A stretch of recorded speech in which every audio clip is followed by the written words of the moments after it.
what you conniving morning. Morning, neighbor, morning, morning, neighbor, morning, morning. You can keep your conniving morning. When you've been knocked for a bum, in a bill tell me morning. Now because your money done, you come with conniving morning. When you had your pocket full, in a bill tell me morning. Now because your money done, you hustle for tell me morning. Yes, morning, neighbor, morning, neighbor, morning, morning, neighbor, morning, morning. I don't want you conniving morning. Neighbor, neighbor, joker, neighbor, neighbor, joker, neighbor, neighbor, joker. That's all the money that me walk. A 2 pound note and a guilder piece. A 2 pound note and a guilder piece. A 2 pound note and a guilder piece. This is all the money that me walk. I said money, neighbor, money, neighbor, money, money, neighbor, money, money. I don't want you conniving money. Oh, Joseph. Planning a party? Worry no more. We have all the supplies you need. At EC Party Rentals, we have folding chairs, folding tables, square tables, round tables, long tables, short tables, big tables. We have chairs, red chairs, gold chairs, white chairs, crystal chairs, chairs of all type. Throne chairs. What you want, we have. Food warmers, coolers, ice, beverages. At EC Party Rentals, we have what you need to have a good time. You plan the party, we do the work. Call us 622-5933. Easy Party Rentals. Let's keep your party going. Arriving in the UK from Guyana, the Caribbean, North America, or elsewhere. Start your journey with ease and comfort by choosing First Class Travel Service, one of UK's leading providers of premium airport transfers. Enjoy a smooth, stress-free arrival by booking your comfortable and reliable airport taxi before you arrive. With affordable rates and exceptional service, we cover all major UK airports, including Heathrow, Gatwick, Manchester, Birmingham, and many more. Wherever you land, we guarantee a seamless door-to-door experience to and from any UK airport. For your peace of mind, all our drivers are fully DBS checked and cleared, ensuring a safe and trustworthy service from the moment you arrive. Our friendly staff will meet and greet you in the airport arrival hall, assist with your luggage, and escort you to one of our luxurious vehicles. So wait no longer. We're ready to look after you from the moment you arrive in the UK. You can contact us via email info@firstclasstravelservice.co.uk, office phone +4 4195 2287 176. WhatsApp +4 479 136 0576 5 or +4 479 009 50171. Or simply fill in our request, a quote form, at www.firstclasstravelservice.co.uk. Travel with confidence. Travel first class. Guyana and Guyanese, at home and abroad. Tune in to Guyanese Morning Time, hosted by Kadaki Amsterdam, where the sun always shines. Guyanese Morning Time, the people call it Guyanese Morning Time. Rhythm, Guyanese Morning Time. Intelligence and knowledge run the front line. We go again, Guyanese Morning Time. The people call it Guyanese Morning Time. Rhythm, Guyanese Morning Time. Intelligence and knowledge run the front line. We go again. We rise up early morning watching Tom's TV, where wisdom and knowledge, yes, it is the key. Exposing corruptions over land and sea, where the wicked politician they try to trick me. Guyana is a land for everybody. With 6 races should live in harmony. Is one set of people getting aisle money. Is one set of people doing the thievery. Guyanese morning time. The people calling Guyanese morning time. Rhythm, Guyanese morning time. Intelligence and knowledge run the front line. We go again, Guyanese morning time. The people calling Guyanese morning time. Rhythm, Guyanese morning time. Intelligence and knowledge run the front line. We go again, this is a program that you all can see. Sharing your views and your like it, comment, and share it all around. Pass it to your neighbor, safe and sound. A sad situation going on in this town. The voice of the people is getting trampled down. Out of the mouths of babes and sucklings, with Jah as ordained me to sing. I sing Guyanese morning time. The people calling Guyanese morning time. Rhythm, Guyanese morning time. Intelligence and knowledge run the front line. We go again, Guyanese morning time. The people calling Guyanese morning time. Rhythm, Guyanese morning time. Intelligence and knowledge run the front line. We go again, fooling the people. You're promoting evil. Stop lying to the people. You are a part of the cycle. Stop fooling people. You're promoting evil. Stop lying to the people. You are a part of the cycle. I say, Guyanese morning time. The people calling Guyanese morning time. Rhythm, Guyanese morning time. Intelligence and knowledge run the front line. We go again, Guyanese morning time. The people calling Guyanese morning time. Rhythm, Guyanese morning time. Intelligence and knowledge run the front line. We go again, they got Breakford, Bork and Mark Benchcop.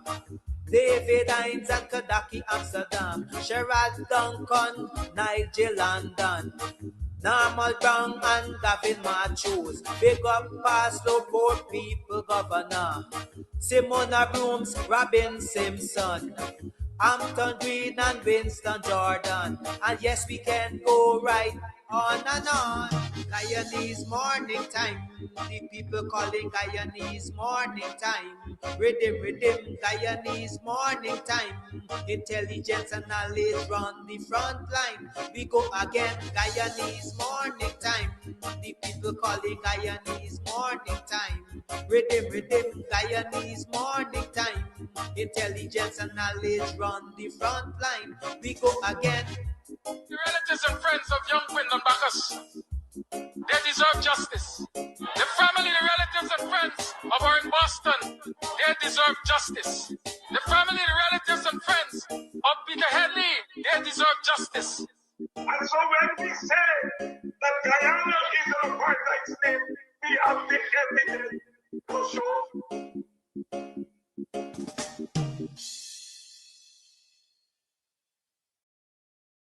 You can get meat anywhere, but for the best cuts of chicken, beef, pork, mutton, and lots more, check out T&W Harris Butcher Shop located in the East Rheinveld Market Meat Section. Call us on 609-7168. T&W Harris Butcher Shop for the best in fresh cut meats and lots more.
beautiful, happy and free. Guyana, let's cooperate with our government to help develop Guyana the free. Together, my comrades, we will build a brand new Guyana, a country where all are equal opportunity. So let us begin now to show loyalty to Guyana by showing love and respect for all Guyanese. My brothers, my sisters, we will live and die here together. Our motto, one people, one nation, one destiny. For harmonious living, cooperation will be forever. In work and play as we live a strong Guyanese. Guyana, I want to serve my country. Guyana, beautiful, happy and free. Guyana, let's cooperate with our government to help develop Guyana the free. Well, it's time we settle all the rich lands in the interior. Our natural resources are there in great quantity. And we will do farming and establish towns by the border. We'll grow more food so we could fill all Guyanese. My greatest desire is to serve my country, Guyana, and sincerely help my Guyana to move along. Our government asks us, and we study hard and we learn the things that will help Guyana to become strong. Guyana, I want to serve my country. Guyana, beautiful, happy and free. Guyana, let's cooperate with our government to help develop Guyana the free. To help develop Guyana the free.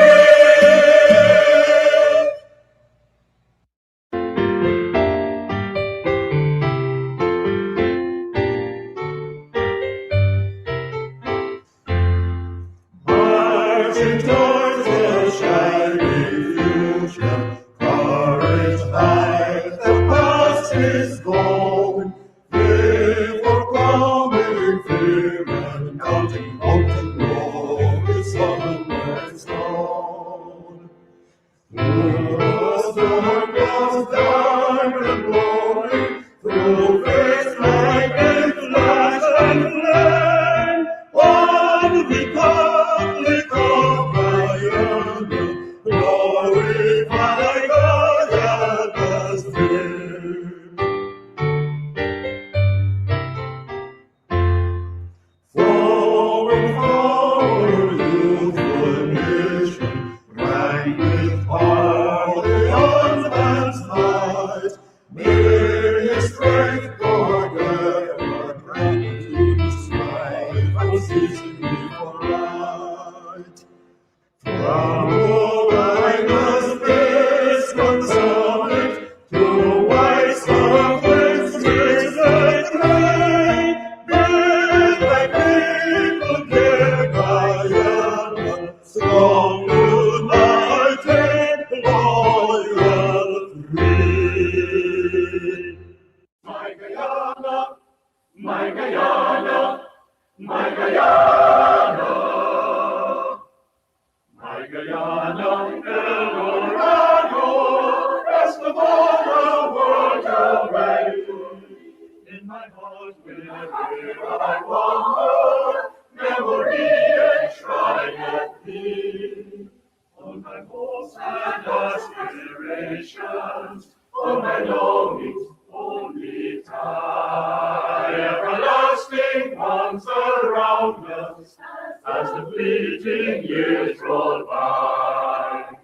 My Guyana, Eldorado, my Guyana, time's unfolding, and for my destiny, to redeeming love everlasting splendor, for the years have lost for thee, and the dawning of thy glory, for the long, long night is past. Oh, arise, triumphant, glorious, from the ashes of the past. Oh, arise, triumphant, glorious, from the ashes of the past.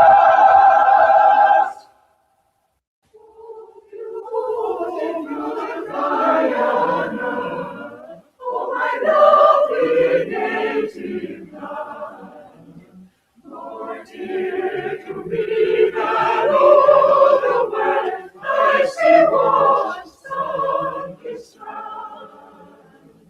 Pour down upon the borders, looking out upon the deep, the great Atlantic flowed into a fury.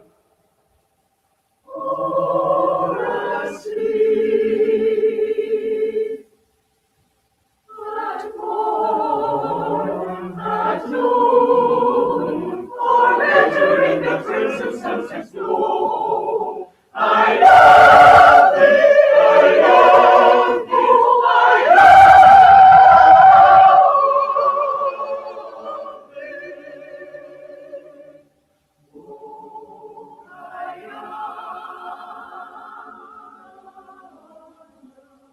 Oh, beautiful Guyana, oh, my lovely native land, more dear to me than all the world, I see what sun is round. Pour down upon the borders, looking out upon the deep, the great Atlantic flowed into a fury, flowed into a fury.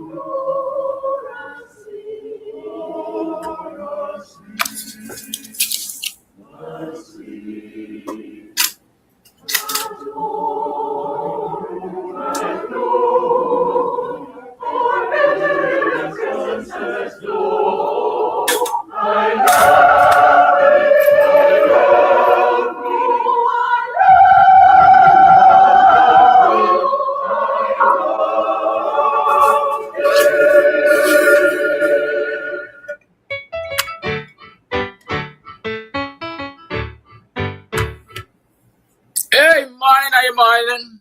Welcome to another program of Guyanese Morning Time. How are you doing? It is now 28 minutes to the 8 o'clock hour, and it's Wednesday. It's Empowerment Wednesday.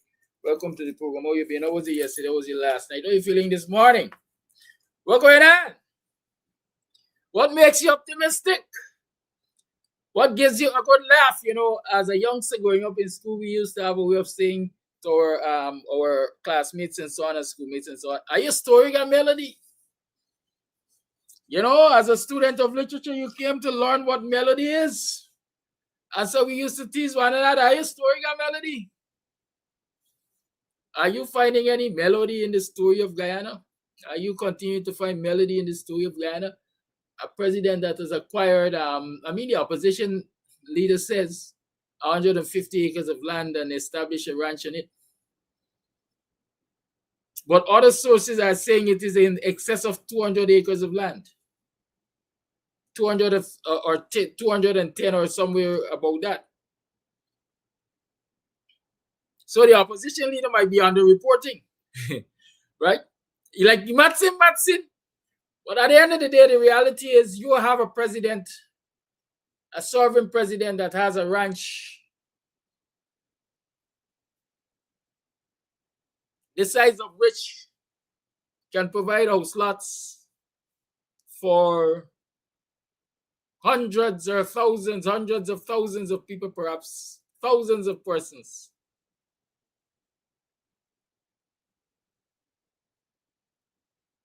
Who were on a waiting list and are on a waiting list even during his presidency.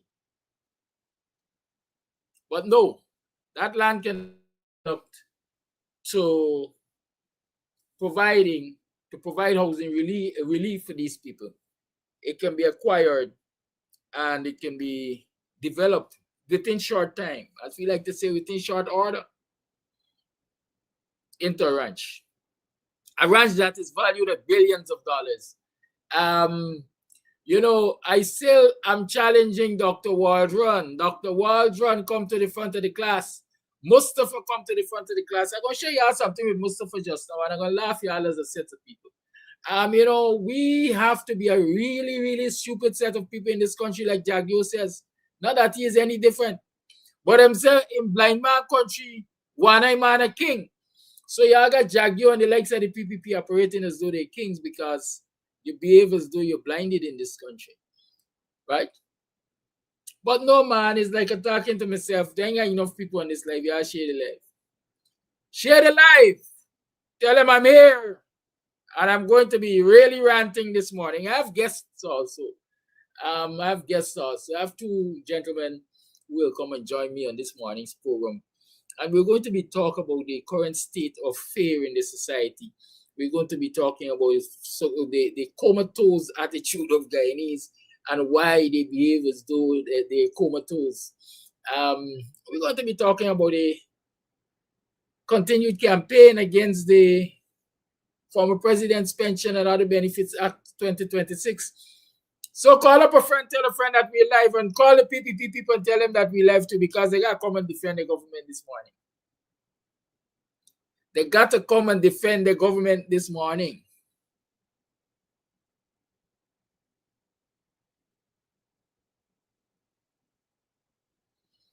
Denise is suggesting that the information the leader of the opposition has, that he's sharing is information that was available to him up to when he was a friend of the president. Up to when he was a friend of the PPP. Denise, don't fool yourself. They are still friends. They are still friends. There might be a fracture in the friendship. There might be a fight for survival. But they are still friends. Flip the script and let the circumstances change tomorrow, and you will find out how buddy they are. You see, it's only black people. Something in me to preach. So I'm going to preach. It's only black people. Religion that divides them. It is only black people religion that divide them.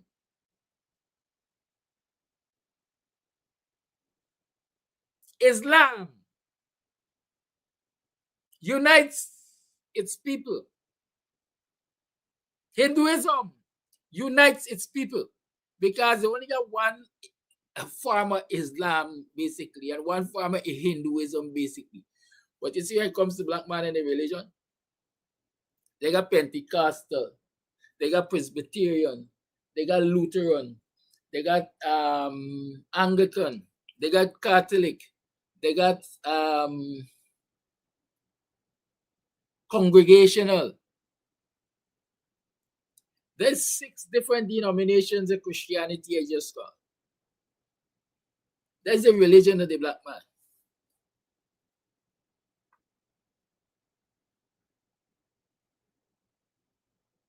There's a religion of the black man. And then they got the Adventists too. Let me don't forget them. Before they say I am biased. I can't call all the other religions, all the other, what should I say, factions. I won't call them factions of Christianity.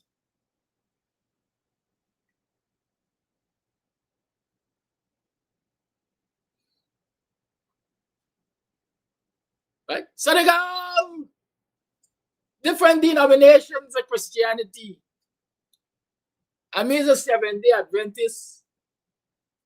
And I got problems with the teaching as an Anglican. And my outlook on religion and politics is different to that of the Anglican, and so on and so forth. Y'all could continue listening them, but I have made my point. I've made my point. Why the black man's religion divides him, while the black man's religion divides him, the Indian man, the Kuli man religion unites him.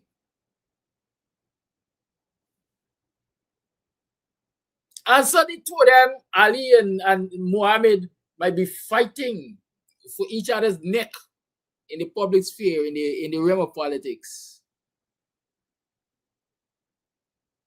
In the realm of politics. But when they walk into the, what they call them, mosque, is that their place of worship? Mosque or temple? Hindu temple, Muslim mosque. When they walk into that place of worship and the Imam speaks, and the Imam calls the two of them together and it say, brother, according to the teachings of the Prophet,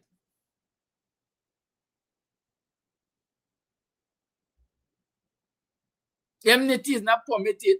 You could get disagreement, but enmity is not permitted, etc., etc.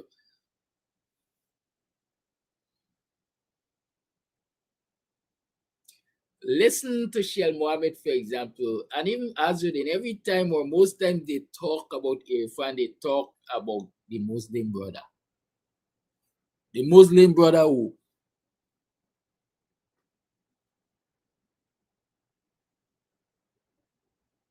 So they got no enmity among them. They got disagreements. Like I said to you, the last major religious observation they had on the Muslim calendar, insiders told me that Irfan and Azudin were in close company in the Muhammad's property. Insider sources allege that to be so. Y'all remember when Irfan and this other one from Sheriff Security, we name? We name. Chap the terrorizing the whole of Guyana under the name of the PPP. We name. Y'all know your name from Sheriff Security. Is that Ahmad? Right? You gotta be Ahmad. There's Ahmad to them. We name. Amir Ahmad, yeah. Y'all remember how Amir Ahmad and Azudin used to there cussing one another and going for each other's juggler?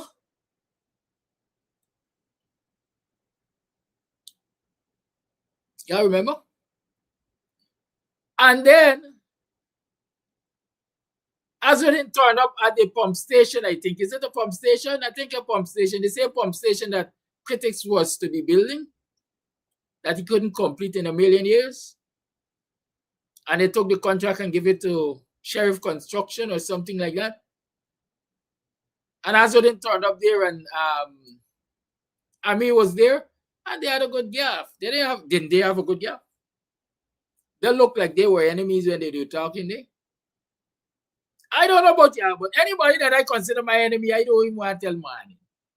When I see them, I just turn me on the other side. If they live down this road, I just before drive the road.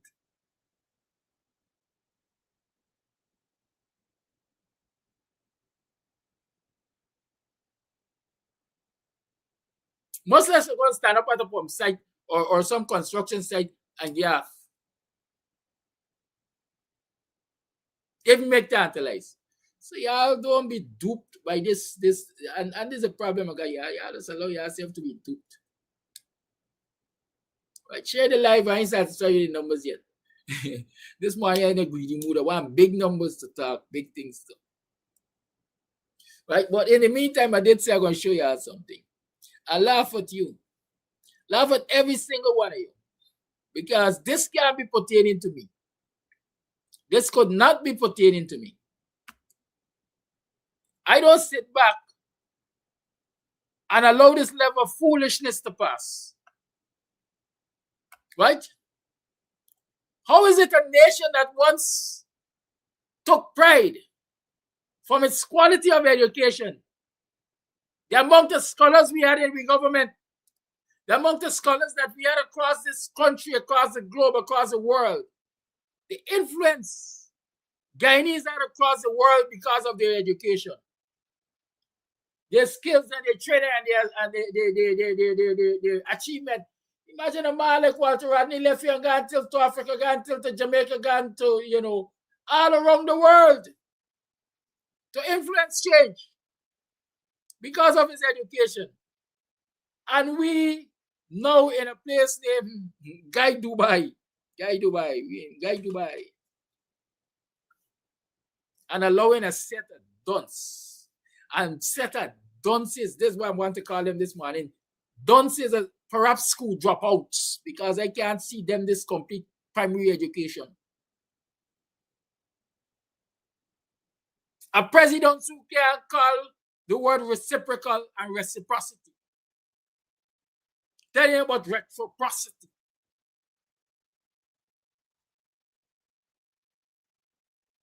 Leading you. And you're silently accepting it. Well, he can't have hundreds of acres of land and lots of other assets of this country for his next generation. A set of dunces you got. Look at that one. Y'all like dunce people rule y'all. The president, I think, up front and open. But well, you have been disclosing at the Integrity Commission, and if somebody has been disclosing their asset, financial records, so they don't have nothing to hide. And the president, I think, up front and open. But well, you have been disclosing at the. And guess y'all miss it. Ask Google what it is to disclose.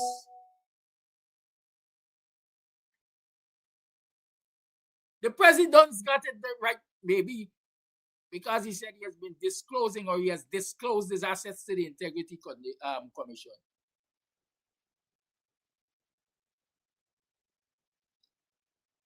He made his disclosures to the Integrity Commission. But here you got a big thief.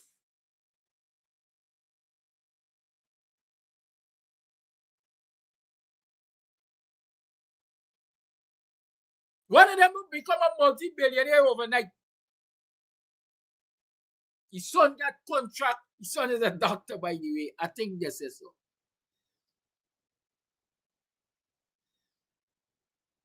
These are the people who got more smarts than you, that they could be thieving your national resources and living life over you and controlling you like you're a set of sheep. And they can't talk to save their life. Listen to him talk about the president disclosing. Integrity Commission, and if somebody has been disclosing their asset, financial records, so they don't have nothing to hide. And the president, I think, up front and open. But well, you have been disclosing at the Integrity Commission, and if somebody has been disclosing their asset, financial records, so they don't have nothing to hide. And the president, I think, up front and open. But well, you have been disclosing at the Integrity Commission, and if somebody has been disclosing their asset, financial records, so they don't have nothing to hide. And the president, I think, up front and open. But well, you have been disclosing at the Integrity Commission, and if somebody has. Let me tell you what we do with thieves in Buxton. When we catch thieves in Buxton, we disclose them. We disclose them. We just strip them naked and beat them. At least it used to be so in a time. These people want disclosing.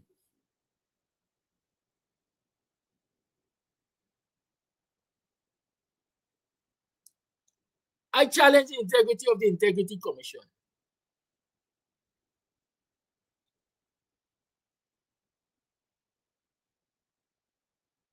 Alvin Morgan, don't come to me with no history about Islam being brought here by the Fulani tribe and all of that. Where did they know? They exchange Islam for Bible. They exchange Islam for Christianity. Christianity that tells you if a man slap you on the left side, turn your right side and take another slap. And that's why you are living in this society. People like this dunce. They're slapping y'all left, right, and center. Y'all turning y'all backside and I'll forget slap.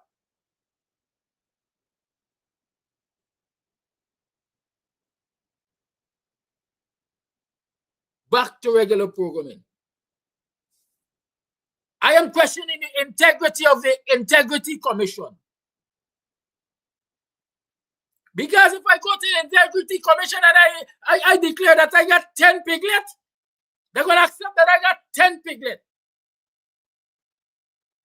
Even if I got a whole swine farm, it's 10 piglets I declare to them, it's 10 piglets they accept it. They ain't doing no investigative work. They ain't got no authority. They got authority. Let the Integrity Commission take in finally disclosures according to Zulfikar Mustafa. It's disclosures. Let the Integrity Commission take the disclosures or the declarations of Irfan Ali and go and audit, do a forensic audit of his bank accounts if they can find them. If they can identify them, let them go and forensically audit his bank accounts and then come back to me and tell me that his disclosures are right. Integrity Commission supposed to got a kind of authority to dig deep into the lives of individuals, to see if what they have disclosed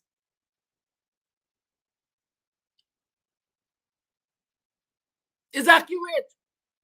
But I want anybody who has made a disclosure, a declaration to the Integrity Commission, come to the front of the class and tell me that they were investigated after.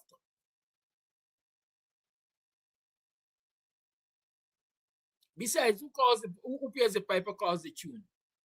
Is the Ali government in this instance that has to appoint people to the Integrity Commission.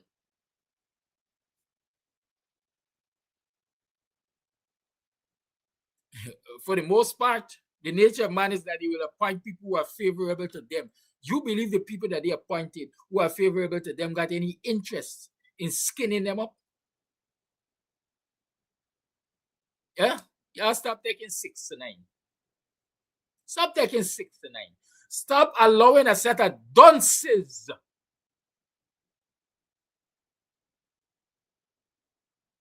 like Mustafa and Irfan Ali to make you look like even worse dunces because you're accepting the bull crap that they're telling you on a daily and you just sit back and accept it.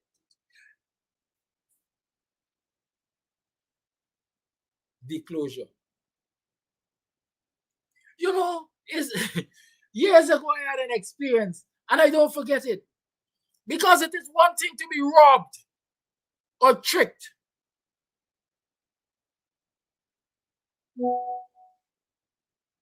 But it is even a graver thing to be robbed or tricked by somebody less smart than you, less lettered than you, less qualified than you academically.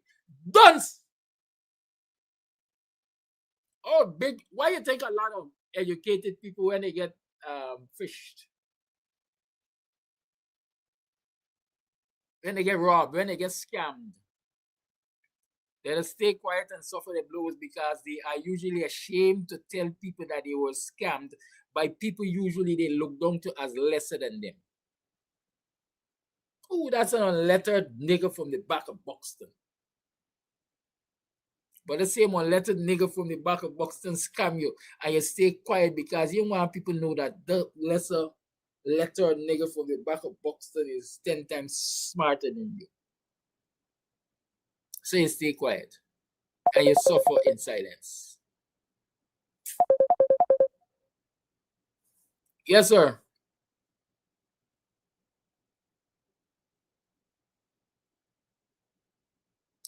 All right, I'm going to do that.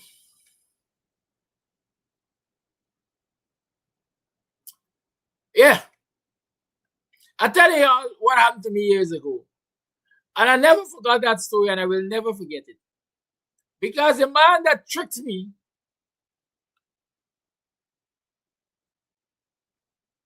is a man that I didn't look at us having the capability of tricking me. We had those of you Buxtonians, if Dennis book on the live, you go know, and them other Buxton, Raquel and them. Jules Pereira, a Portuguese man or Portuguese Guyanese who lived on the Buxton line top there, just off Company Road. Right now, I see they got some small businesses in his building there. He was one of the few Portuguese, like Portuguese Clevy, as we used to say. All those of you offended when I said Portuguese is a business here, because in Buxton, our Portuguese accepted that we can call him Portuguese, and they used to call themselves Portuguese anyhow. Portuguese Clevy there, LBI Road there. Big up yourself, Young Cleve, right? We had a very good relationship with our Portuguese Buxtonians and so on, yeah. And we still do. Anyhow, we're talking. So Jules Pereira was one of the biggest miners in this country. I think his children are now into construction and all kind of thing. There's a man that said a thief from 9 Mile from ordinary Guyanese citizens. Y'all remember when 9 Mile they're making gold? Yeah, 9 Mile they're making enough gold by. And by some sleight of hand, I think it was on, well, I know it was under the PPP. Jules Pereira, Patrick Pereira, I think was his right name. Take over 9 Mile by. Put out all of them hustlers, all of them pork knockers and things get through. I know man the Ravi though. Man the son that set a thief a set a goal and then drink a set of salt water and start vomit up, claiming like you get poison or something, so they have to bring you out right away. As emergency, not knowing is the goal man they come away with. Anyhow, we're talking about Jules Pereira. So Jules Pereira is a big time miner and he got people working with him and thing. And then I go home down in the back of the village and I clean in my yard or something. I think I used to do bridal chicks at the time I cleaning. And a short Armenian guy. Hey, what I do? When you're young and you're impatient, it's a funny thing, yeah. I can always share these experiences. Jenna,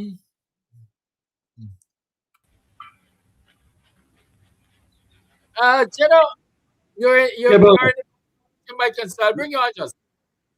Okay, no problem. Right, so I tell you, I dey clean my yard. This Armenian guy running my yard. Breathless, people, breathless. One burner.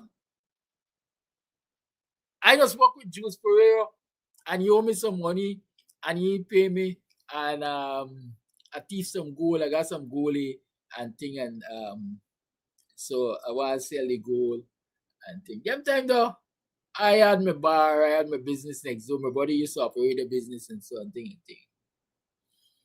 And everybody knows Jules Pereira was a crook. So this a crook. So this story was viable, right? It was believable. Anyhow, this man take out this kitty and we assess this kitty by size and weight and thing. And he said he wanted so much money, we negotiate, we paid him so much money and thing. All right. So we don't do this gold business. No, I you know, my own consideration to get this buy out in the village and thing because we see doing thing and thing. Put the any buy on me bicycle and throw the buy and carry till to BV, you know. I throw the buy from Buxton to BV. And Lucy legal argument. Days after when we decide, all right, we're going to check out this gold buy.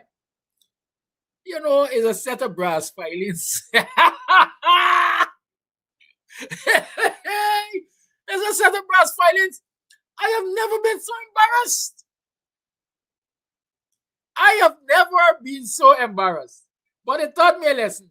Anything that I don't understand, anything that I don't have intimate knowledge of, I ain't involving myself with. Right? I'm not involving myself with anything that I don't have intimate knowledge of. Good? So there's a kind of embarrassment you just feel when dunce people rob you. So I don't know Guyanese are are sitting back idly and allowing this pack of dunces in the PPP to rob them and not really do anything about it. A president who can say reciprocal and reciprocity, a minister of agriculture who can say disclose, and I'm sure I can go down a whole long list to them. Banty Lions and all of them. And it's them people that got ruling y'all and robbing y'all blind. Something got to be wrong with me. Got to be wrong. Anyhow, we got Jenna Raman. Y'all know Jenna Raman. Jenna, welcome. Just I know they know you like I know you. Hey, and I wear on a red shirt just because I Just want because to. you're supporting the PPP. Yeah, I want to show you the real PPP today. The real PPP. You know, my father was one of the founding members of the PPP in 1950 when Mr. Burnham and Dr. Jagan, we talk from history, uh, founded the People's Progressive Party. That's where I am today. Here, because that is where we have to go back to 1950s when Burnham and Jagan set up the People's Progressive Party. And all our parents, including young, maybe you're too young, your grandparents, were members of that party, the People's Progressive Party. We don't have a People's Progressive Party and a PNC that is carrying forward the manifesto of the 1950 first interim government that had a manifesto that we can use today. It was called 133 Days in Office. And that manifesto, Burnham was the chairman at the time, and he was Minister of Education. You know, we need to use these programs to educate our people because I heard what you said that people are not responding. People are. We got to go back to the days when we were struggling with when our comrade who was slain, Walter Rodney. And we are the true followers, and we are to carry forward that struggle. People will rise up. You remember Rupert used to say to me and to you, maybe you too, that the only thing that can clean up this country is a revolution. And we can't depend on none of these political parties in this country because all of them are tainted with corruption. They are all tainted with nepotism and all the things that they're criticizing. They used to do it. You and I, when nobody can accuse you and I of any form of corruption, they can try and dig up all kind of nonsense. We are strugglers. We struggled through that period. You remember? You were a little boy then. How old are you now? 53? Kumakadaki, you there or you're gone? I can't hear I you am there. right here. Yes, that's my age. Yeah, how do I guess your age? I don't know. You must know. Yeah, Sometimes your friend has you to give you something to spy with. eh? What is that? Sometimes you got rich friends like Haswood and that got things to spy with. I am 76. In September, I will be 77. So I live in a little by then. But Jenna, let's Yeah, talk. In all yeah, of your 76 years, you grew up. It means you grew up through governments. yeah, yeah, yeah. Definitely the PNC and Forbes Burnham. You were there definitely in the period of Desmond Height, Chedi Jagan, Janet Jagan. So mine's a short time. Ramatar, Jack Dio. Well, it's a long list of them. Oh, David Granger, and now Irfan Ali. yeah. Have you seen this level of abuse, misuse, misappropriation of Guyanese assets in any of these governments prior to the Jagdu Irfan Ali period or Jagdu Ramatar Irfan Ali period? I will preface what you asked, the question you asked by saying this. When I arrived at Buxton, when was it? Was it Was it when I came to your thing? Monday it was. Monday. Monday. And when I arrived there, the congressman greeted me. And a congressman and his wife said to me, you say, I look at your show, at your Facebook and so on, and you're not afraid to say what you have to say. And you give a balance, and it doesn't matter whoever it is. Now, the question you asked me is this, and I have to be honest and open as I always been. And I get trouble for that, but I don't, it doesn't matter who would like or dislike. Here, we have to speak the truth about what is happening.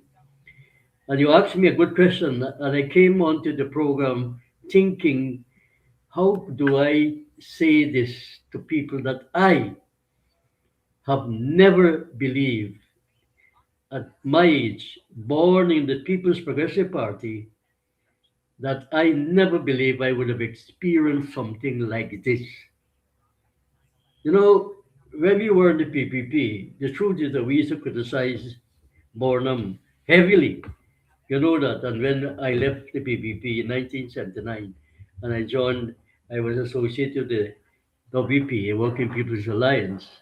In fact, we have to talk plenty history because people need to know. We are makers of history. We now read You know, history. you know, Eh, we have a lot of history. What we don't have is a lot of time. that's true. That's true. I We answer. don't have a lot of I am not And a so I would politician. rather I am not. I am. I'd rather the short versions of these answers, All right. right? All right. Yes. Because Yes. the Yes. question is, have you I will seen answer. throughout all the years Come on. this level of corruption and misappropriation I of state will. assets? I will answer you, Um, Commander Dati. I'm not a politician. I don't deviate for the question. I have never experienced anything and never expected anything that I'm seeing and experiencing. In fact, I didn't sleep last night, to be honest with you, because I was thinking and revolving in my mind, how is it that we have come to this stage? It is the most corrupt administration that I have ever experienced, and I will tell younger people listening, this country has ever had. I'm telling you, and as an Indian person of Indian descent, I'm ashamed to be associated with these bandits. These are not these people have got no, as you said there earlier, they have no shame. These are creatures who have no backbone, no shame. They have no. I can't. It's impossible to find words to describe these people. Honestly. I mean, for Irfan Ali to try to defend himself, and we got to get into the politics to understand why they're doing what they're doing, who's supporting them, and people are afraid to say that. Irfan Ali and this PPP administration dictatorship was installed by the United States of America. They installed him. And the reasons why they have not come out and said anything, and they will not say anything because they are enjoying a good life by stealing our oil. That's what it is. This whole thing is hinged of allowing the Americans, ExxonMobil, to steal our oil. And it doesn't matter how much Glenn Lal is saying every day. And we have to give credit to Glenn Lal being brave and have a platform where he's exposing oil. But oil is not the only thing. What Glenn Lal is not saying, because he wants to retain his visa, like many of them, like Harman, for instance. Harman had said that this administration was installed, but he never said who installed him. They were installed by the elite, the political and military elite of the United States of America. And as long as they support them, they will be there. And let me say this to you now. Let me say this to you now. There will not be any free and fair elections in this country anymore. So prepare yourself, all of us. what will it take? Because I'm hearing you say that the current administration, this cartel, this kleptocratic government, these It's a, Don dictat- Steves. it's a Let me dictatorship. finish. Dictatorship. are there because the USA, the CIA, maybe the Brits installed them, and they are keeping them there. They're protecting them because they are giving them free access to the resources of this country. Is that what I'm hearing you say? Yes, correct. Good. And so the question that follows is, what will it take for the Guyanese people to get the PPP out of office and take back their democracy Nothing and short, ensure free and fair elections? What do you think it will take in your nothing, mind? nothing short of a revolution. And And and, the, and the Americans are trembling in their boots. Not the Americans. Let's be very clear. The political elite that is now running the United States of America are trembling in their boots because the people of the United States of America is going to bring down this Donald Trump regime in November. And once they're gone, we will then have good senators and congresspeople who will support us and not support this dictatorship. We have to go back to the days of Walter Rodney, who defined and analyzed what a dictatorship. We are moving into a one-party state. That's where we are today. And if people don't realize that and they're waiting, sitting on the wings, thinking that they're going to call free and fair elections in 2030, they're making a terrible mistake. We cannot wait on 2030. I've said it over and over. I said it at the TUC rally with Mr. Witter, Comrade Witter. I said it there that we cannot wait on 2030 for an election when they will rig it and then they will stay in power for the next 28 years. So the question is, do you ask me, what do we do? That's your question. What is to be done? exactly as they say, you picked my mind there because I was about to ask, What is what to do be we done? do leading up to 2030 if we want What, free and fair elections? what is to be done? These comics who put up themselves as politicians in this country are not going to mobilize the people, and they are not going to be the ones. The masses, the Guyanese masses have risen up against enslavement. They have risen up against dictatorships. We have got rid of the British. Now we have to get to the final stage to free ourselves. It's coming. You may not believe it, but when I go on the streets, anywhere I go, believe me, and I have some people with me to show them, anywhere I walk and go, I don't have bodyguards. I don't have nobody guarding me. I have a guardian, but they don't see it.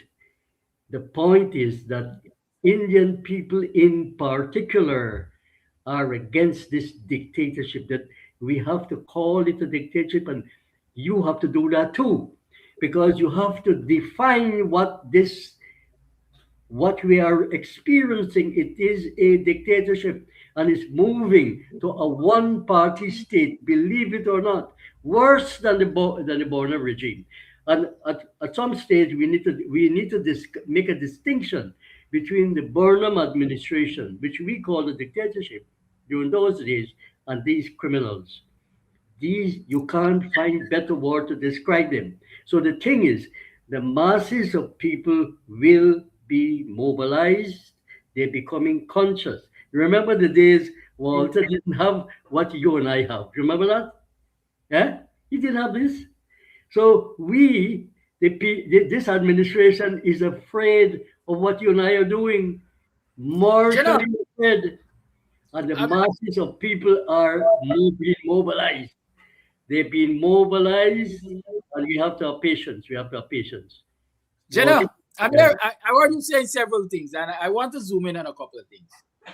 First and foremost, you're saying this group of comics that offer themselves as political leadership will do nothing, right? The current leader of the opposition is Azuddin Mohammed.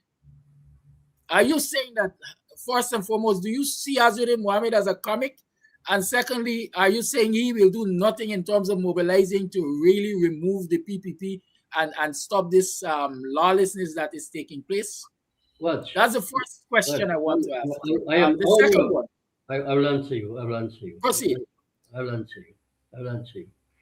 First of all, I want to say to you, all right, that I am not speaking, I'm not a spokesperson of Azudin and the Win movement.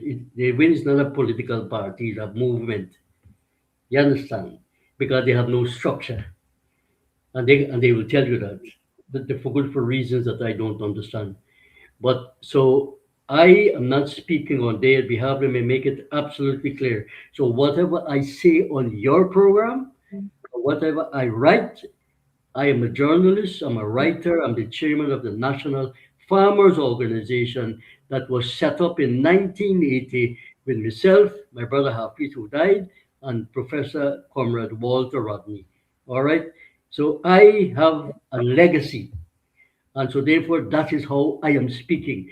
I am not afraid. I don't have to belong to no political party to say what I say. I speak as a farmer, as the leader of the farmers organization. I've been doing that for decades, 60 solid years. So I'm not afraid to speak, and I am not afraid to tell the world what I think.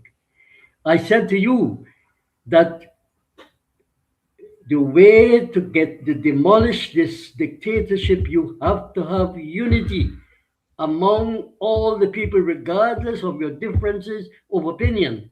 And I've been saying to Mohammed and the rest of them, and Aubrey Norton, and all of them, that we have to have a level of unity that can bring about the kind of fundamental change in this society. And those who don't want to are resisting it, they will pay a heavy price. I'm saying it again. They will pay because they will be cast aside when that time comes when the people are ready. Look, in a revolutionary situation which we are moving into, where the people are fed up with the system, and that's very important. Malcolm X said that. He keep repeating it. The system, the people are fed up with the system, economic, political system. They are fed up with it. And we need to conscientize them to say to them who really are responsible for running this system that is exploiting them, oppressing them, and dividing them. And the people at this moment who are in charge of the running of the country is the White PPP. And let me tell you something, there is a division taking place right now as I speak inside the People's Progressive Party. There's a split, but it's a silent split. And as the masses of people become more and more conscious of what is going on and who are responsible, they will come out in large numbers. Large numbers. The time is coming. Let's have the patience, Comrade Gaddafi. Patience is very important in a revolutionary situation. When we are judging this situation, we must look at what is happening internationally. When Chadi Jagan used to talk to us, Comrade, he used to say, let's discuss what is happening internationally. We are socialists. Let me declare to you, I am a revolutionary socialist. I'm not a guy that walk around the street who got no knowledge. I study politics. I study economics. I'm a community activist. I don't call myself politician. No, no, no. I am not in that class. Please don't put me there.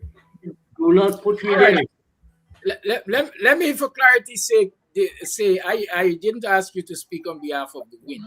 I didn't ask you to speak on behalf of Azradin. I wanted clarity on the statement you made. None of these comics. Okay? Comics. Let me finish now. Let me finish. Carry None on, of carry these on, comics call carry on. themselves politicians or political leaders will do anything that is necessary to unseat this government, to remove this one party state, etc. I ask you this question in the context of the fact that, or in the context that Azradin is the current leader of the opposition. Does that include Azradin? Do you believe that Azradin would not do anything No, no. to see the backs Answer. of the people? Come and listen to me. Let's be honest.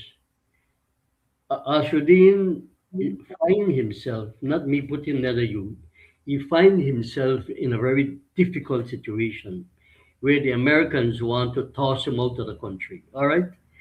I don't believe that if he wasn't in this situation, he would have got involved in politics. He is now the opposition leader and he has to act. He has to act in that capacity as the opposition leader. Sorry. He has to act in that capacity as the opposition leader. And I will say, and I said to him, that you have to put the pressure as the opposition leader. You have that. Look, we work with Dr. Chedi Jagan, me and my brother. My brother was the personal secretary for Chedi Jagan. So I want to tell you graphically how an opposition leader is supposed to operate. He has to not only expose the corruption, what he's doing a very good job, and let's compliment him for that. He is doing a very good job in exposing the corruption of this dictatorship. Aubrey Norton is not doing it. Terence Campbell is just on the wayside. Some of the PNC guys are taking them on. Like I saw that video with this guy Dexter Todd, which is alarming, alarming. And he himself said that this kick down door story is coming back, and it's true. Is more of that is going to happen. So they passed six what they call drone over my house a couple of weeks ago. Six drone over my house. Why would they want to do that? What is it that I have in my house that they want to know? This drone thing, right? They can even see you when you're in your bed if you sleep without clothes. That is the extent of the frustration and fear of this dictatorship. Worse than the PNC. Bonham had control over the army and police. They don't have full control of the police and the army. And the opposition. Mohammed needs to lead the opposition, all the opposition. And by the opposition, I mean not only the established political parties, the PNC and all the other fringe organizations. He needs them hundreds of thousands of people who need to be led. They need to come out and protest tomorrow. Look, we're discussing this question about the former president. This bill that is going to Parliament, which you started, and I commend you on this program for your taking that initiative and inviting me to come to your activity, and I did go. Now, that is the kind of thing that needs to happen, as you have said, in every single village, in every home, and in every workplace, to the point where I'm saying that's what Mohammed has to be able to do as the official opposition leader. But some of his people think that Parliament is the end all and be all. The Parliament is a rubber stamp. You will not get anything from that Parliament. So the work has got to be done on the ground. On the ground. Like what you and I are doing every single day. I am tired seeing people coming to me with all their problems. And I don't want you to push me in a situation where I'm going to be critical of Marvin. No. Don't do that to me, please. No. Let's get this right. I'm not asking you to criticize anybody. I am simply asking for clarity. When you say certain things and I ask what we call follow-up is for clarity. And here is another follow-up for clarity. Because you said earlier, and that was the second question, the level of despair in this country is excessive. And Indo-Guyanese are as much affected by the PPP and their nastiness and the wickedness and the poor governance and so on as anybody else. The question I want to ask in relation to that, why do you believe if they're so affected like everybody else, we are not seeing the numbers on the street when it comes to protest, both the Indo-Guyanese and every other ethnicity in this country? For example, Buxton Monday. Why didn't we see larger numbers at Buxton if people are so fed up and they're so affected? And why didn't we see even a larger number of Indo-Guyanese joining their voices to this protest at Buxton and around the country about this former president's bill? What's your take on it? Why people are not coming out? Very good question.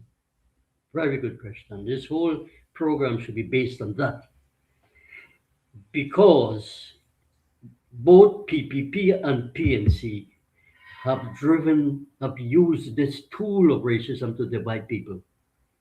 And give credit to Azruddin, whatever criticism anybody might make of him, he has been able to use his money to help people across the board, Africans, Indians, Amerindians, and that kind of support, financial support that is given to them, has brought people together, but not to the stage where they can have. That stage needs to be reached, where you have to have that level of mobilization that you are talking about, and that will come. Don't have patience. It will come. We have to have patience. That will happen. I can't put a date on it. And you can't put a date on it because we don't govern these things. We don't govern class struggle. Class struggle has its laws and its rules and regulations, and I can see it happening. I have that vision to see where the masses of people, what you are calling for, will happen. It happened during the time of Professor Comrade Walter Rodney. It will happen again. And in fact, it will happen at a time when the entire world is making the kind of changes that we have never seen. Never seen. So let's continue the struggle. Let's aim at the masses of people to organize them. Listen, when Shadi and Bonham started, then they used to have big crowds, a microphone and all them kind of thing. You will know that because you were born around that time. But they were able to talk to people like, what you're doing, comrade, you're doing a good job. Continue that job of mobilizing. You said to me that we need to go to every village to organize and talk to people one by one, two by two, three by three. Now, look, it is the individuals that you are talking to are the ones who become activists in their own area, in their own home.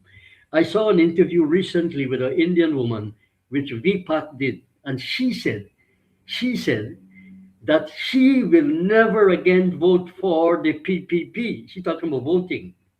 And she said among her family, which is about 25, an extended family, they also would not vote for the PPP.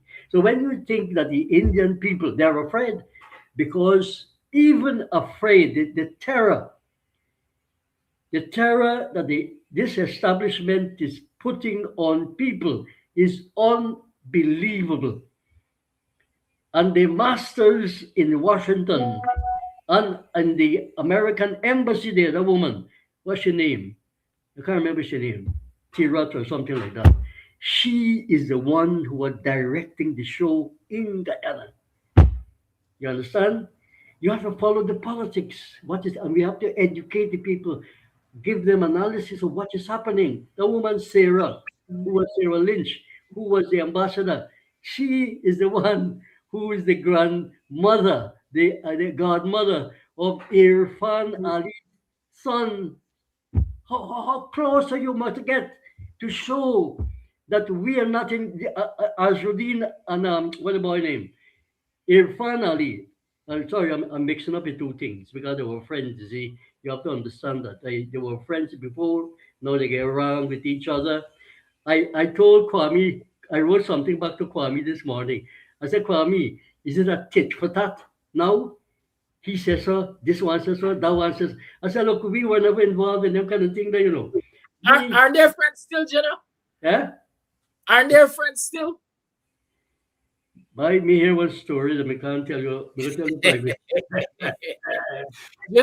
It's now 29 minutes past 8 o'clock. We're going to have to wrap up. But you were talking about this fear. Yes, there is fear.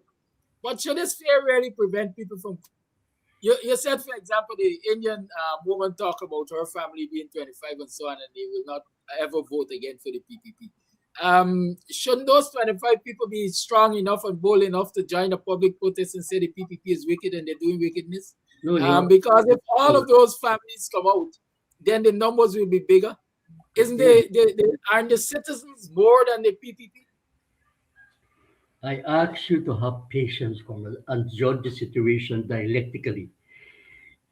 People are going to come out in large numbers. The revolution, the Russian Revolution wasn't made with people coming out on the street. It was a very repressive regime that all the leaders were in exile. Remember that? Walter wrote a book on the Russian Revolution. I don't know if you know it. He wrote a book, and the book was published after he died, after he was killed, after he was assassinated. Walter's assassination was a conspiracy with American CIA and the locals here in the PNC. You understand? They're still now investigating how Tika was assassinated, who killed him. All of that is part of, don't exclude. Our country is being run by the Americans, being dictated and directed. So have the patience, have the patience. It is what you are wishing for is going to happen, probably even faster than you and I think. So the Indian working class, the Indian farmers are silent about what is happening. Yes, that is true. But you have to understand our history, which you know that our people were these two dinosaurs, or you can call them dinosaur before, are splitting up in all kind of pieces, and the people are united on the basis of race and on the basis of class struggle. Have patience. I am appealing to you. We have a lot of work to do, Comrade. Plenty work to do. Those people, when I talk to them, the Indian people, they tell me silently, brother, I can't be seen with you because they got spies all around the place. That is how the PPP these guys are doing. They have paid spies. And when you talk to somebody, you think they're your friend, they're working with the PPP. I know a man named Bobby. So the PPP is the most repressive government Guyana has ever seen. What is that? The PPP is the most repressive government Guyana has ever seen. Most corrupt and most repressive. Oh, yes. Certainly. What? All right. It's 28 minutes to the 9 o'clock hour. Let's open up the lines so our viewers can have a few calls in. Okay. And maybe you'll get a chance to respond to some of the things they might ask us. Okay. The lines are open. 6225933 is the number to call. You tune to the Guyanese Morning Time. I'm your host. And I have in studio with me Jenna Rahman. What some may consider the whole revolutionary. Sorry, I called you this morning. Yeah, well, sorry, man. Somebody calling me. I don't know why they call me. Tell them to call the program. 6225933 is the number to call. Person, man. They don't listen. They don't listen. Hold on. Let me tell them don't call me. Hold on. Okay, go ahead. Hold on. Let me block this person because they're not listening. They tell them don't call me. They keep calling me or just chip it WhatsApp thing. Hold on 1 second. Go right ahead. Okay, go ahead. Don't call me. I tell you don't call me. I'm in a meeting. Hello. Call your line. Go ahead. Yeah. Good morning, Brother Kidaki and Brother Gina. Yeah. The program, as far as I'm seeing, is going good. But I will want to focus on the protests. You see, Brother Kidaki, I remember a man they used to call Mita Shama. Mita Shama, I will go vote for you. You know, and you know what happened to Mr. Shama when the elections come. So my thing is, we need to look at how the people have been reacting. You know, in our time, when I was a younger person, people reacted to issues, right? Something happened in Buxton, the people on BV, Ansgrove, all will come out. But now something happened in Buxton, only the Buxton people comes out. And even sometimes, even all the Buxton people don't come out, or all the BV people will not come out if something happens in BV. Because everybody see themselves as individuals in a bad me. And as I said, when something happens that shocks the community, they will come out. So I am not too convinced that this President bill has shocked the nation enough, even though it is enough to shock the nation, because what that bill will do will be a perpetual yoke around the necks of Guyanese, right? So it's not only my generation or your generation, but generations to come will have to suffer because of this. President's bill of this nation, a past former president's allocation bill, or whatever they want to call it, will be a real burden to this society. For instance, what they are proposing can, off the bat, create training facilities for the countless number of Guyanese who are on the job line, who cannot find jobs. We have to be importing, imagine, truck drivers. We could have been training truck drivers locally with that money. We have people who are sick, who needs medical intervention. That money can provide for some of them. So we need to understand the impact of such draconian measures to the people of God. It's not, yes, tomorrow morning, it will not make me not go to send my child to school tomorrow effectively because I've been sending her to school. But the school you're sending your child to could have been a better school if that money that they want to give to the former presidents were used to improve the school situation. We got so many things that needs improving in this country, but they're looking at the benefits for a few. And what will they do with it? Bank it. Not to say that those benefits are critical, because like myself, I'm a government pensioner. That for $6,000. I also receive some pension from the government because I worked in the system, my NIS. And these people also worked in the system, so they will also be getting NIS. They will also be getting, if they had worked with government, they will also be getting that public service benefit too of pension. And I'm expected to live on my pension, which is nowhere near to what those fellas are getting, right? So we need to, what can we do to improve the lives of so many more as against improving the lives of a few? We have to think for the majority at all times. And how can it be how can we present it to the population that it will shock them is the question. That is the $1 million question. How can we make them wake up? How can we awaken the population of Guyana to the atrocities that these people are committing daily? I'll say more at another point. Let others make their view, present their view. Thank you very much, Brother Kadaki, for allowing. Thank you, Brother Elton. The lines remain on 6225933 is the number to call. Colonel, let's talk a thing. We have Brother Elton was supposed to be on the program with us this morning, but of course, in Ghana nothing is reliable, so his internet is giving him some challenges, hence he couldn't be here. But we are going to have him come back at some time in person, so that we can have that discourse.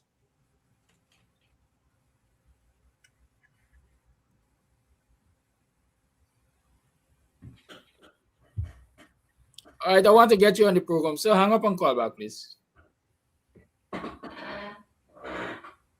Yeah, 6225933 is the number to call. You tune to the Guyanese morning time.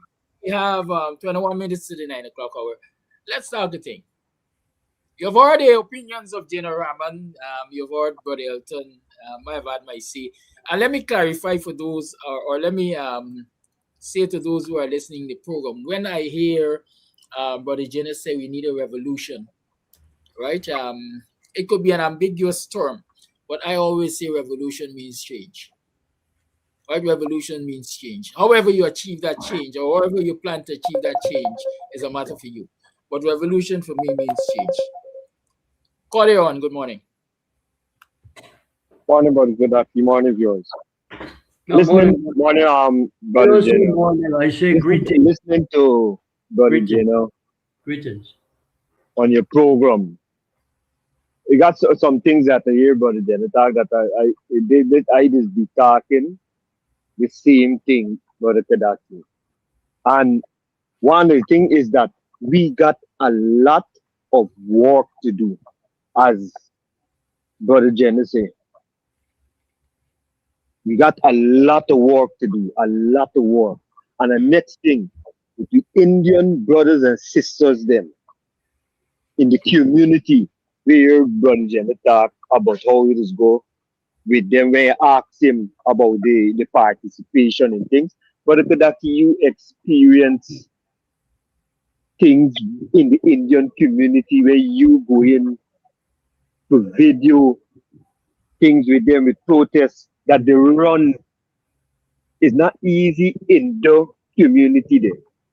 It's an easy thing for when they want to get attention of the people, then when you see the people feel hurt and cry out and think the first thing, and this is plain, and we got to face the fact, the first thing these ministers, these Indian ministers, them just go into them community and tell them people thing about black man and black man and black man, continue to poison these innocent people's mind, the praying after the innocent Indians them, because the Indian brothers and sisters them is they got their own way because of how they was brought up, as indentured. So you come with your traditions of customs and them kind of thing. And these beef would have got for Indian leaders them praying on the mind of them people. You think any one of them that like AP and you and them kind of thing in a full Indian community, and they could dare say to put in flags and this and the up and that kind of thing? It's problem. It's problem. That is why Barjab used to say that he got problem with his base. They would beat them, they would kill them, they would punish them, everything. Everything. Everything. You see, as we did? So you got for wonder with the smile on them. So we got to work for you. Unfortunately, brother Kadaki, it might look like a black man thing, but I notice is that the black man fight and the black man victory is everybody's victory. Because once we put up the fight and we put these people, these dogs to the place where the car leaders, we put them to the place, we stand up to them. Indians live comfortable, Amerindians live comfortable, Afro-Guyanese, black man live comfortable, all the races them. Because sure the kind of covetousness would never go on with what's going on. These people overdoing this thing. These people overdoing, and I know how tough it is stuff, brother Kadaki, when you make the effort to go out and people are showing up and them kind of thing. But as brother Jenna said, yeah, we get the patient. We get the patient. We get the patient. It gonna come. It gonna come, and I know, brother Kadaki, you got every right to feel the pain. Instead of, like when because you're hearing these things a lot, and I understand the brother. But they keep strengthening they skullduggery, they wickedness, they thiefiness what going on with. It keeps strengthening, and the bubble gonna bust. It gonna bust. Not with a gun, but it gonna bust. And they will know the place. Blessed love and thank you for your time. Thank you for your call. The lines remain on. It's 60 minutes to the 9 o'clock hour. What did you know?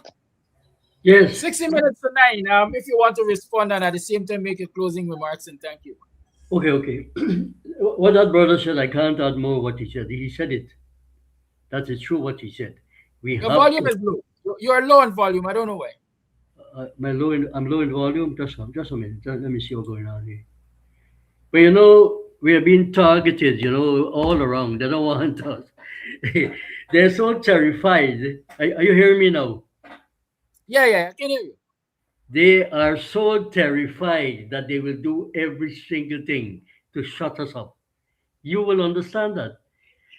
And let me tell you, watch, let us have a consensus. Indian people, Indian working class, and the farmers are suffering equally, or probably in the same way. I can't measure the level of inequality and oppression. I'll tell you a story, a true story that I'm now investigating. You know, this MOM program, the housing program, where $900 million was allocated in the budget to build homes for disadvantaged people.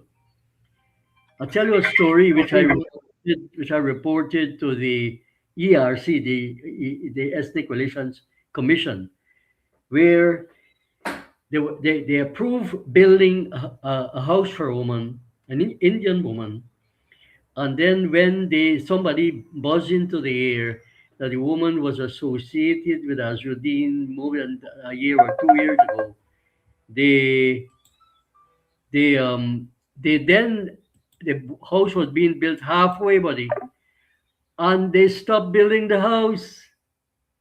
Yes, that is the level. That is the level in which the PPP has gone, that they're chastising anybody who is associated with elements of the opposition. They see us as opposition, and they see us as opposition, and therefore anybody who is associated with me and you, they are going to, and that's the fear, Brother Kadaki, among the Indian people. In fact, let me say this to you. The PPP is punishing the Indian people more than they're punishing African Guyanese, because what they're playing the race politics. They're playing the race politics so much that they are trying to win. Look, all these clowns were gone over from the PNC to the PPP. I mean, these guys can never be serious. They were never serious. They were never serious. Since Barnum died, the PNC collapsed. And that's another discussion we need to talk about. That this administration, this dictatorship is following the handbook of Hoyt, because they have not reversed the nationalization, the denationalization of Hoyt. Hoyt is responsible for destroying the economy of this country. And the PPP, even under Jagan, continued that policy. And Jagan had to make a compromise to drop the word socialism to become Jenna, president. you are That's another, introducing that's another new discussion. areas. That's Jenna, another discussion. That's you are another discussion. introducing new areas of discussion while I ask you to do your closing remarks. So that if you Statements, want to, because if you don't have if time you to want to, interrogate what you're okay, introducing now. okay, So okay. wrap up, please. That will be my closing remarks. I'm saying that a subject I just raised there about the economic situation in this country, the policies and program, we need to discuss it. We need to educate the people under the system under which they're being ruled and who's running the system. Unfortunately, these criminals are running the system that is oppressing us. It is the system, and we got to get rid of the system, not replacing it with an exchange of one party or the other. That's the fundamental thing that we need to get the grip with, for people to understand that we are the PPP. This regime is running a system that needs to be dismantled. And you made an important point. Revolution does not mean guns and so on. Does not mean that. The Americans are celebrating the 250 years of what? Removing the British who colonized the United States of America. We got politically independent, but we don't have economic independence. We need to have the kind of leadership that we see in Burkina Faso. That's what we need. I mean, see nobody else. I mean, see nobody in this country at this moment who are given that type of leadership. That's my spiel. Thank you, Jenna. All right, so at 11 minutes to 9 o'clock, you heard it from Jenna Rahman. We were talking about a number of things And you know me, I'm a straight shooter. I see all kinds of remarks and so on and so forth. People are entitled to their opinions. People can think what they want to think. But sometimes when you make your utterances, you belittle me. I don't like to be belittled. Yeah, stop it. Right? I don't like to be belittled. Yeah, stop it. How may I help you? Good morning. Hello? Good morning. How may I help you? Oh, you're calling for the program? Can you call on WhatsApp? Or you don't have WhatsApp? Yeah, WhatsApp is just fine. Somebody at the gate? Hello?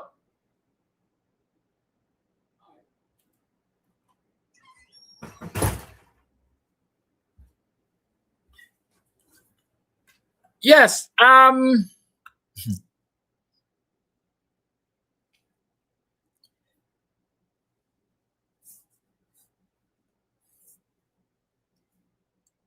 Knowledge is power. Understand that. Knowledge is power. I don't care who writes the book. I'm interested in what is in the book.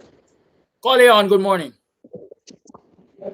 All right, pleasant good morning to you, Brother Tagaki, and to your guests and to your viewing audience. Viewing and listening audience. Um, just like everybody else, the shocking revelation with the president. But I'm not here just to rant and rave over the president ranch. What I want to my contribution is that this revelation that we're seeing is not something new. What I want to alert us about is not something new, and I'm certain it will not be the last. I think we have a problem where there have been so many corrupt revelations in this country, but for some reason, we keep a certain eyes for a few moments, for a few weeks, maybe for a month. I don't know for how long. And then we seems to forget about these things. Then the thing seems to, and I think the PPP believe that they don't acquire for a couple of months and then they will forget about it. And if we study history, if we study our history, we have had some startling revelation in this country that has wiped away millions, sometimes billions of dollars, and nothing real serious has been done. Because if you remember, we had the fiber optic cable that came from which was touted as one of a major project for Guyana. This cable was supposed to be coming from Brazil and do so much of wonders for Guyana. I think there was Mr. Ramattar, who I think was the president's son, was in charge of this project. This project, a lot of billions was allocated for this project. It came, I don't know what went on with it. There was something that played out. I'd never see the light of day. Never see the light of day, and we don't know where those billions that was spent on this project gone. We had a skeleton factory that was supposed to be a transformational wherever. Same thing. You had a set of scandal, Dolphin scandal, you had a set of things, plenty of them. So what am I writing? You had the issue with the Pratteville 1 and Pratteville 2. All two of them was two corrupt projects. All two of them. Both Pratteville 1 and the Pratteville 2. We had a situation when the PP just came to power, or in sometime where there was a scandal over the Prado vehicles. And we could go down the road and list a set of things. What I'm getting at, and that is why when the APNU came to power, the SAR thing was a good thing because there was a lot of assets that was wiped away under the carpet. Right. So my belief is that we should have some reconciliation of all these scandals, all these assets that was wiped away, and then we should have an accumulation or an estimate of how many money was wiped away with these scandals year after year after year, or term after term from since in the 90s into the 2000s and up to now. So this rant scandal is one on top of the new thing. We had the issue with Jack Hill and so forth. We had the Sue story and all manner of things. So yes, these are some great corrupt practices, but the problem is it will become this farm thing. There might be some row for the rest of the year. Then it don't calm down. And then you bet me sometime next year or maybe later this year or sometime next year, you will see your ear about another big scandal where billions of dollars don't be wiped out. And I think the PPP has built up some level of bravery where, yes, despite these things being revealed, nothing don't happen. People don't run and quarrel, but nobody don't be locked up, nobody don't go to jail, nobody don't be held accountable, and so forth. And the problem that we are facing, we have institutions in this country, all them institutions, the police, Integrity Commission, GRA, and all these people, EPA, and all of them, seeing all these things happening, that they don't say nothing. They don't say nothing. They don't make no investigation. They don't make no comment. They don't do no inquiry. They don't do no investigation, and none of these things. So that is what has emboldened the people. And you bet me, later down, you're gonna hear some big scandal revealed. That's my contribution. So the query is, when these things have been revealed, what is the next step? What is the Guyanese people to do? What is the Guyanese people to do? There's the main item on the agenda. Thanks for listening and have a blessed day. Good morning, Brother Kadaki. A pleasant and safe, prosperous Wednesday to all song-thinking Guyanese. I keep asking the question, how much more these criminal politicians have to do to ignite that spirit of rebellion? It bothers me. I am happy to know that that fella find himself on your program. I am happy to know that you find himself on your program. But the trouble is that if you have hate in your heart, you are no good for Guyana. I have listened to him on many occasions on Benchcraft program, whereby he said he will not ever over his dead body collate with PNC APNO. It's the only way to have a mass to get rid of the PPP. And so for me, I will live with that because those words came out of his mouth. Anyhow, it seems as though fire is at his hole and he's saying something different today. May God forgive him for being, contrary to the movement. Anyhow, that's not the big deal. The big deal is that it is so sad to see, with all that is happening, I could not have been at that protest because I'm one of the individuals who generally be at many protests. Though, of course, I don't like frontline, but I generally be at protests. But I wasn't able to be there on Monday. Right now, my brother, without a shadow of a doubt, if Guyanese do not rise up now and stand against this draconian law that they want to pass, cat eat our dinner. And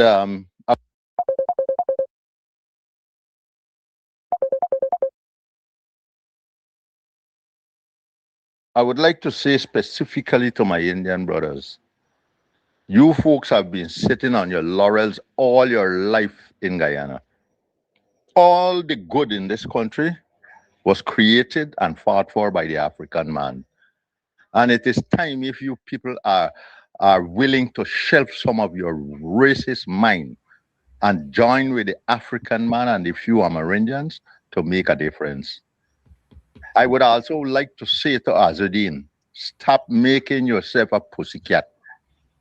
It is time to join the bandwagon of protest, or else stay in the shade, man. You're useless up to this moment because you have not publicly fought the atrocities that is taking place upon Guyanese. That farm that he exposed, I know of the farm. I know of it. I went there when the fellow only had a 40 acres. That was that was influentially given to him He started with a chicken farm and it flapped. This which he has done there, it will also flap. And one last thing I would like to say before I go. I'm a believer and I have not seen any evil man have a peaceful and happy ending. And I know that a time is coming, which might be very soon, when God is going to deal with all these criminal politicians and their followers. Because the word of God command, get out of her, my people, if you do not want to share of their sins. So all who are strengthening the PPP and the cabal, they also will suffer. May God have mercy on this nation. Have a blessed day, buddy. Kadaki, blessings and good morning to you, my brother. Blessings to our listeners from the diaspora and from the four corners of the globe. Kadaki, with respect to this thing where Efanali had this mega farm and he's one of the richest president in the world. Kadaki, there is a Calypsonian from Trinidad. He is deceased now. And he sang a song about our steel pan, saying that Japan and these Eastern countries build pan factories and manufacturing pan. So the chorus of the song was pan in danger. Kadaki, if the head of state, Efanali, who professed to be a serving Muslim, and he doing such a thing as the head of state, Kadaki, Guyana is in total danger. Guyana is in danger. And Kadaki, you did your best on Monday. But the real issue and the problem in Guyana is the people. The people. You could do what you want if the people not ready to do what is right. It wouldn't make any sense. But keep the struggle on. Keep the struggle on. That's my contribution this morning.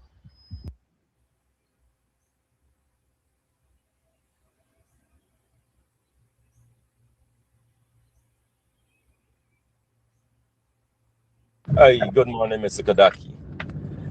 Mr. Kadaki, I believe that something is definitely wrong in this country. We have a failed state. We also have a failed system. And we can start with the education system. Since, from all indication, it is showing us that the schools aren't teaching our children to think critically, resulting in a population of gullible citizens. Now, corruption has been going on way before this administration, 6 years. We would have experienced 23 years of it, which resulted in them being ousted in 2015. Have we forgot about that?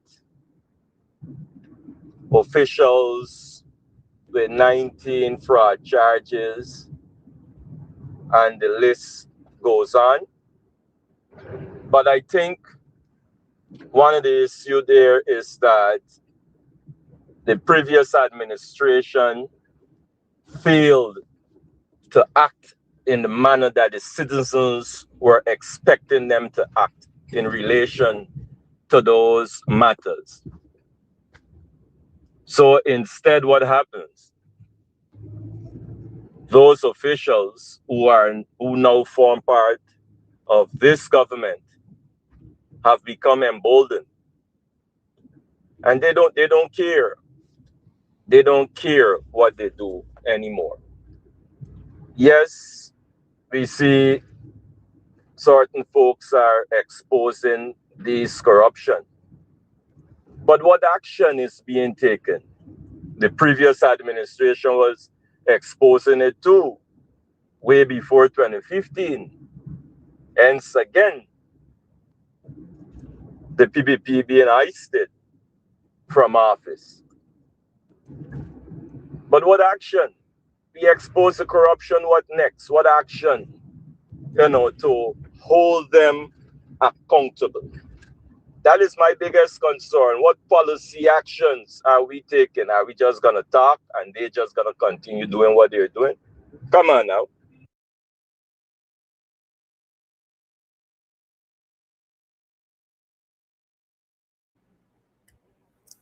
Thank you for that voice note. It is now 6 minutes past the 9 o'clock hour. It's time for me to leave you. I want to thank Brother Gino for being here. I want to thank Elton for calling in. I want to thank all of you for staying tuned and making your contributions. And I will leave you, as I promised, with the good citizen for your listening pleasure and your education. Like I usually say, we all entitled to our opinions. What has been said on the program is not necessarily a reflection of what I believe nor accept. Whether it is coming from viewers or it is coming from my guests, I have my opinions, some of which I share when I share. But I believe that education is supposed to bring change. And every opportunity I have to educate you or to bring some amount of knowledge to the fore, whether it's through a third party or myself, I will do that. It is for you to take that information and interpret it however you will and use it however you will. Okay? Thank you for staying tuned. Do remember it's my birth month. As a matter of fact, Sunday is my birthday and I'm going to have a blast with the children. I did say to you, make your contributions for the program, make your contributions to celebrate me and celebrate us and celebrate the struggle, the fight for justice and everything. So the Cash App information is out there. Happy birthday.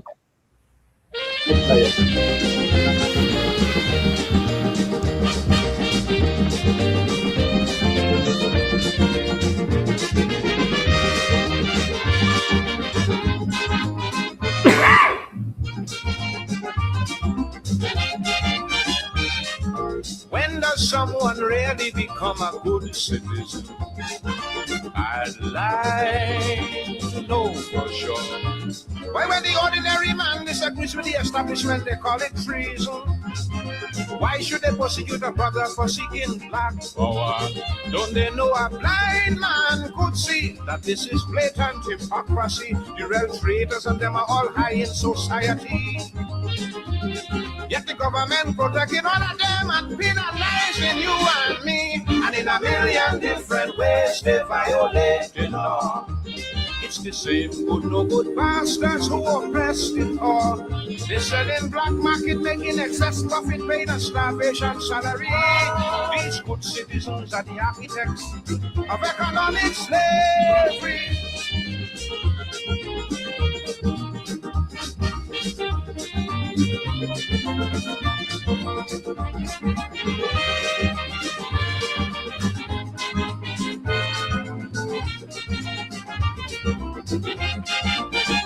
They say you have the right to criticize, but then you are victimized, and without any reason.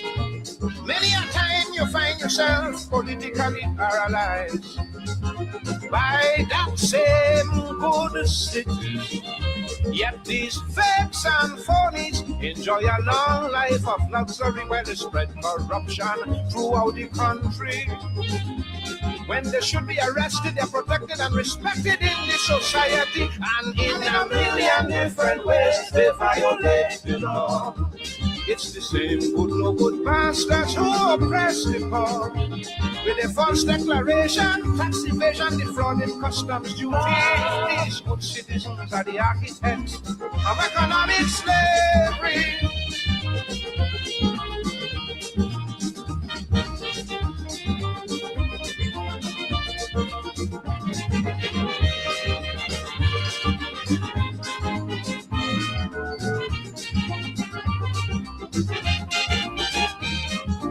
Lust and greed and fraud and strife, they specialize. Double deals, they idolize. If you're brave enough to open your mouth and criticize, one time you are ostracized and or victimized. Still they go unpunished and unaccused of any crime, while on the backs of the ordinary man these vultures climb.